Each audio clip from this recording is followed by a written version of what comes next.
North sentinel island পৃথিবীর এমন একটি রহস্যময় জায়গা যেখানে ভুল করে ঢোকা মানে মৃত্যু নিশ্চিত। কেননা এখন পর্যন্ত এই দ্বীপে প্রবেশের চেষ্টায় কমপক্ষে 4 জন মানুষ মারা গেছে। এই দ্বীপে অবস্থিত ভারতের নর্থ সেন্টিনেল আইল্যান্ড, যা আন্দামান ও নিকোবর দ্বীপপুঞ্জের অংশ। এই দ্বীপে বাস করে সেন্টিনেলিজ নামের এক রহস্যময় উপজাতি।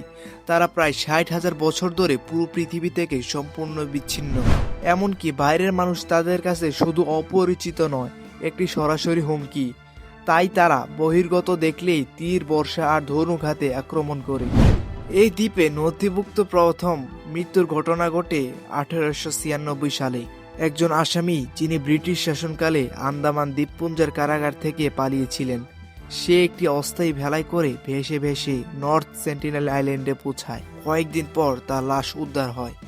লাশে ছিল তীরের আঘাত এবং গলা কাটার স্পষ্ট চিহ্ন। এই ঘটনায় প্রমাণ করে এই দ্বীপে প্রবেশ মানে মৃত্যু। 2006 সালে ঘটে আরো ভয়াবহ ঘটনা।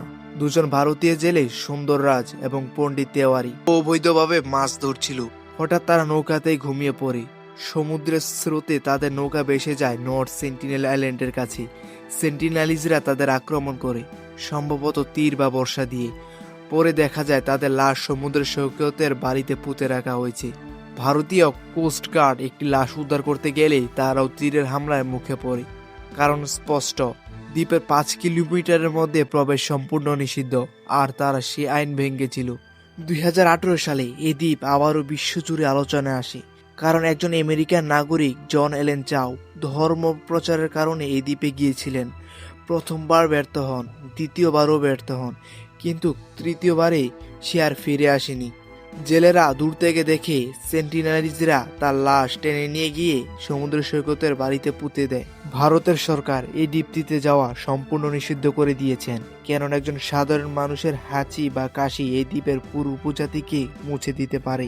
নর্থ সেন্টিনেল আইল্যান্ডের মানুষরা কারোর শত্রু নয়, তারা শুধু এমন এক পৃথিবী থেকে নিজেদের দূরে রেখেছে যে পৃথিবী স্পর্শ করলেই তাদের অস্তিত্ব মুছে যেতে পারে।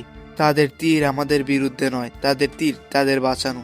আর এরকম ভিডিও পেতে অনুরোধ রইল, ভিডিওতে লাইক দিয়ে চ্যানেলটি সাবস্ক্রাইব করুন।